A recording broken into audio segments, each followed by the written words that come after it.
Hi friends, എല്ലാവർക്കും പുതിയൊരു വീഡിയോയിലേക്ക് സ്വാഗതം. ഇന്നത്തെ വീഡിയോയിൽ നല്ല ഹെൽത്തി ആയിട്ടുള്ളൊരു സ്നാക്ക് ഐറ്റമാണ് കാണിക്കുന്നത്.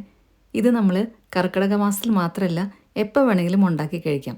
കർക്കിടക മാസത്തിൽ കഴിക്കേണ്ട കർക്കിടക പൊടി, മരുന്നുണ്ട, ഉലുവാക്കഞ്ഞി, പിന്നെ എള്ളും അവിലും, അതുപോലെ തന്നെ എള്ളും നുറുക്കു ഗോതമ്പും, ഇതിൻ്റെ എല്ലാം വീഡിയോസ് ഞാൻ മുമ്പ് ഇട്ടിട്ടുണ്ട്.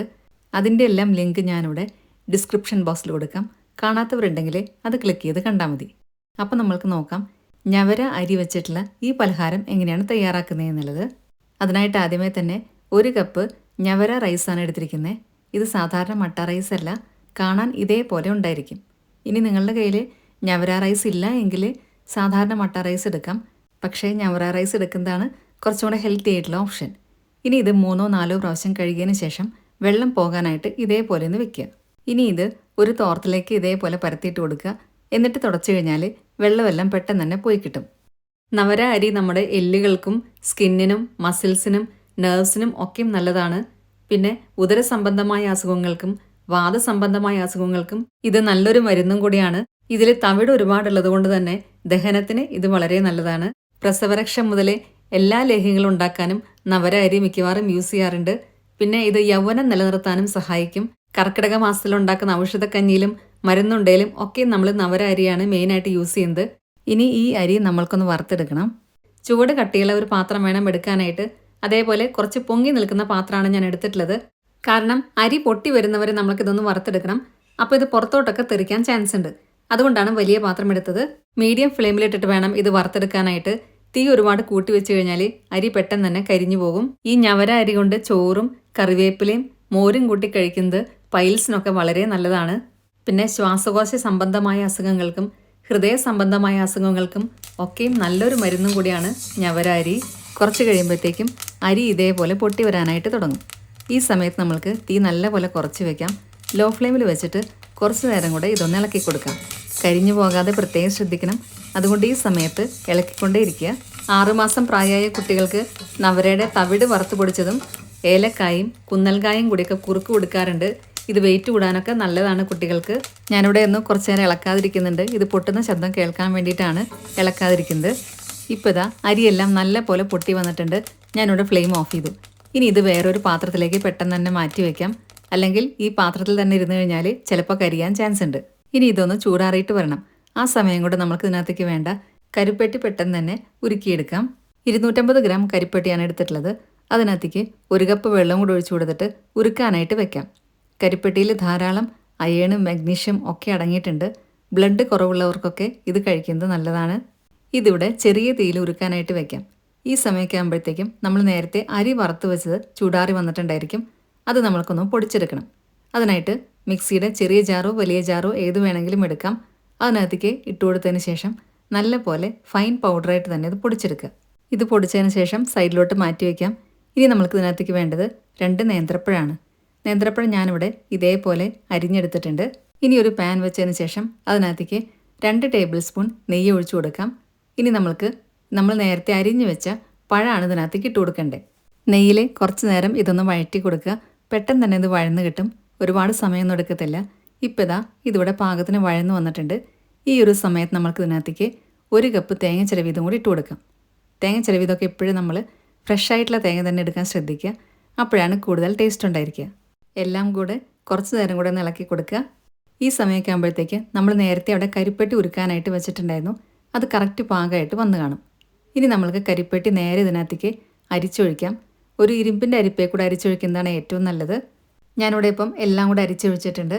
ഇനി ഇത് എല്ലാം കൂടെ നല്ല പോലെ ഒന്ന് മിക്സാക്കി എടുക്കുക. പഴവും തേങ്ങയും കരിപ്പെട്ടി ഉരുക്കിയതൊക്കെ നല്ല പോലെ മിക്സായി വന്നു കഴിഞ്ഞാൽ നമ്മൾ നേരത്തെ വറുത്ത് പൊടിച്ച് വെച്ച ഞവര അരിയും കൂടെ ഇതിനകത്തേക്ക് ഇട്ട് കൊടുക്കാം. അരി പൊടിച്ച് തരുമ്പോൾ തീ ഒന്ന് കുറച്ച് വെച്ചിട്ട് വേണം ഇതിട്ട് കൊടുക്കാനായിട്ട്. കാരണം അല്ലെങ്കിൽ പെട്ടെന്ന് തന്നെ ഇത് കട്ടയാവാനൊക്കെ ചാൻസ് ഉണ്ട്. അരിയെല്ലാം നമ്മൾ നന്നായി വറുത്ത് പൊടിച്ചതാണ്. അതുകൊണ്ട് ഇനി വലിയ വേവിൻ്റെ ഒന്നും ആവശ്യമില്ല. പക്ഷേ എന്നാലും ഇതൊന്ന് കുറുകി വരാൻ തുടങ്ങും. അതുകൊണ്ടാണ് തീ കുറച്ച് വെക്കാൻ പറയുന്നത്. തീ കുറച്ച് വെച്ചതിന് ശേഷം വേണം ഇത് കുറുക്കിയെടുക്കാനായിട്ട്. ഇതൊരുപാട് സമയമൊന്നും എടുക്കത്തില്ല. പെട്ടെന്ന് തന്നെ ഇത് കുറുകി വരാനായിട്ട് തുടങ്ങും. കൈവിടാതെ ഇളക്കിക്കൊണ്ടിരിക്കുക. അല്ലെങ്കിൽ ചിലപ്പോൾ അടുക്കി പിടിക്കാനൊക്കെ ചാൻസ് ഉണ്ട്. ഇപ്പോൾ ഏതാണ്ടൊക്കെ ഇത് മിക്സായി വന്നിട്ടുണ്ട്. ഇത് ഒന്നും കൂടി ഒന്ന് കുറുകി വരാനുണ്ട്. അത്രയും സമയം ഇത് ഇളക്കി കൊടുക്കാം. അതിൻ്റെ കൂടെ തന്നെ നല്ലൊരു ഫ്ലേവറിന് വേണ്ടിയിട്ട് 1 ടീസ്പൂൺ ഏലക്കയും ചെറിയ ജീരകവും ചുക്കും കൂടെ പൊടിച്ചത് ഇട്ട് കൊടുക്കുന്നുണ്ട്. ഇനി നിങ്ങളുടെ കയ്യിൽ തനിയെ പൊടിയായിട്ടുണ്ടെങ്കിൽ ഓരോന്നും ഓരോ ടീസ്പൂൺ വെച്ച് ഇട്ട് കൊടുത്താൽ മതി. ഞാനിപ്പം ഇവിടെ എല്ലാം കൂടെ ഒരുമിച്ചാണ് ഇട്ട് കൊടുത്തത്. ഇത് കുറച്ചും കൂടെയൊക്കെ ഒന്ന് കുറുകി വരാൻ തുടങ്ങിയിട്ടുണ്ട്. ഈ ഒരു സമയത്ത് 1-2 ടേബിൾ സ്പൂൺ എള്ളും കൂടി ഇട്ട് കൊടുക്കാം. എള്ളിൻ്റെ ഗുണങ്ങൾ ഞാൻ ഒരുപാട് പ്രാവശ്യം പറഞ്ഞിട്ടുണ്ട്. രക്തക്കുറവുള്ളവർക്കൊക്കെയും ഇത് കഴിക്കുന്നത് വളരെ നല്ലതാണ്. എള്ള് വേണമെങ്കിൽ നിങ്ങൾക്ക് കുറച്ചും കൂടെ കൂടുതൽ ഇട്ട് കൊടുക്കാം. നമ്മൾ അരി കഴുകിയെടുത്ത് അതേപോലെ തന്നെ എള്ളും കൂടെ കഴുകിയെടുക്കുക. അതിനുശേഷം വെള്ളം പോകാനായിട്ട് അരി നമ്മൾ ടവലിൽ പരത്തിയിട്ട് അതേപോലെ തന്നെ എള്ളും കൂടെ പരത്തിയിട്ട് തുടച്ചിട്ട് അരി വറുത്തെടുത്ത് അതേപോലെ തന്നെ വറുത്തെടുക്കാം. കൂടുതൽ ക്വാണ്ടിറ്റി എള്ളുണ്ടെങ്കിൽ നിങ്ങൾക്ക് അങ്ങനെ ചെയ്തിട്ട് ഇട്ട് കൊടുക്കാം. എള്ളിൽ നല്ലപോലെ കാൽഷ്യം, മഗ്നീഷ്യം, അയേൺ ഇതൊക്കെ അടങ്ങിയിട്ടുണ്ട്. അതുകൊണ്ട് തന്നെ നമ്മളുടെ എല്ലുകൾക്കും രക്തക്കുറവിനും ഒക്കെയും ഇത് നല്ലതാണ്. ഇതിനകത്ത് ധാരാളം ഫൈബർ അടങ്ങിയതുകൊണ്ട് തന്നെ ഇത് ദഹനത്തിന് വളരെ നല്ലതാണ്. പിന്നെ നമ്മളുടെ കൊളസ്ട്രോള്, BP, ബ്ലഡ് ഷുഗർ ഇതെല്ലാം കുറയ്ക്കാനും ഇത് സഹായിക്കും. പിന്നെ ഇതിൻ്റെ മറ്റൊരു ഗുണം ഇതിനകത്ത് ധാരാളം ആൻറ്റി ഓക്സിഡൻസ് അടങ്ങിയിട്ടുണ്ട്. അതുകൊണ്ട് തന്നെ നമ്മളുടെ ശരീരത്തിൽ ട്യൂമറൊക്കെ വരാനുള്ള ചാൻസിനെ ഇത് കുറയ്ക്കുന്നു. അങ്ങനെ ക്യാൻസറിനെ ചെറുക്കാനും ഇതിന് കഴിവുണ്ട്. അരി വറക്കുമ്പോൾ പൊട്ടി വന്ന അതേപോലെ തന്നെ എള്ളും പൊട്ടി വരാൻ തുടങ്ങും. ഞാനിപ്പം ഇവിടെ ഇതേപോലെ എല്ലാം ഇട്ട് കൊടുക്കുന്നത്. കൂടുതൽ ക്വാണ്ടിറ്റി എള്ള് നിങ്ങൾ ഇട്ട് കൊടുക്കുന്നുണ്ടെങ്കിൽ ഇതേപോലെ ചെയ്തതിന് ശേഷം വേണം ഇട്ട് കൊടുക്കാനായിട്ട്. അറിയാത്തവർക്ക് കാണാൻ വേണ്ടിയിട്ടാണ് ഈ ഭാഗം കൂടെ ഇതിനകത്ത് ആഡ് ചെയ്തത്. ഇപ്പോൾ നമ്മൾ ഇട്ട് കൊടുത്ത എള്ളും അരിയും എല്ലാം നല്ല പോലെ മിക്സായി വരുന്നുണ്ട്. ഇത് ഒന്നും കൂടി ഒന്ന് കുറുകി വരും. നമ്മൾക്കിത് ഉരുട്ടിയെടുക്കാൻ പാകത്തിനായി കിട്ടണം. അത്രയും സമയം ഇതൊന്ന് ഇളക്കി കൊടുക്കാം. ഇപ്പോൾ ഇതിവിടെ ഏതാണ്ടൊക്കെ പാകമായിട്ട് വരുന്നുണ്ട്. ഇത് ചൂടാറുമ്പോൾ ഒന്നും കൂടി ഒന്ന് കുറുകി വരും. ഈ സമയത്ത് നമ്മൾക്കിനി ഫ്ലെയിം ഓഫ് ചെയ്യാം. ഫ്ലെയിം ഓഫ് ചെയ്തതിന് ശേഷം ഇത് വേറൊരു പാത്രത്തിലേക്ക് മാറ്റി വയ്ക്കാം. ഇപ്പോൾ ഞാനിതിവിടെ പാത്രത്തിലേക്ക് മാറ്റി വെച്ചിട്ട് കുറച്ച് സമയമായിട്ടുണ്ട്. ചൂടൊക്കെ ചെറുതായിട്ടൊന്ന് ആറി വന്നിട്ടുണ്ട്. ചെറിയൊരു ചൂട് മാത്രമേ ഉള്ളൂ. ഈ ചെറിയ ചൂടിൽ തന്നെ ഇത് നല്ല പോലെ ഉരുട്ടിയെടുക്കുക. ഏത്തപ്പഴം കഴിക്കാത്ത കുട്ടികളൊക്കെ ആണെങ്കിൽ ഇതേപോലെ ഉണ്ടാക്കി കൊടുത്തു കഴിഞ്ഞാൽ എന്തായാലും ഇഷ്ടപ്പെടും. പഴവും ഞവരാരിയൊക്കെ ഉണ്ടെങ്കിൽ പെട്ടെന്ന് തന്നെ നമ്മൾക്കിത് ഉണ്ടാക്കാനും പറ്റും. പിന്നെ കർക്കിടകപ്പൊടിയും മരുന്നുകൊണ്ടൊക്കെ നമ്മൾ ഉണ്ടാക്കി വെക്കുന്ന പോലെ കുറേ ദിവസം ഇത് ഉണ്ടാക്കി വെക്കാൻ പറ്റത്തില്ല. ഉണ്ടാക്കി അന്ന് തന്നെ ഇതെടുക്കുന്നതാണ് ഏറ്റവും നല്ലത്. കുട്ടികളുടെ ടിഫിൻ ബോക്സിൽ കൊടുത്തുവിടാനും നല്ലൊരു ഐറ്റം കൂടിയാണ്. പിന്നെ ഞാൻ നേരത്തെ പറഞ്ഞ പോലെ എള്ള് കൂടുതൽ വേണ്ടവർക്ക് കഴുകിയിട്ട് ഞാൻ നേരത്തെ കാണിച്ച അതേ മെത്തേഡിൽ തന്നെ എള്ള് കൂടുതൽ ഇട്ട് കൊടുക്കാം.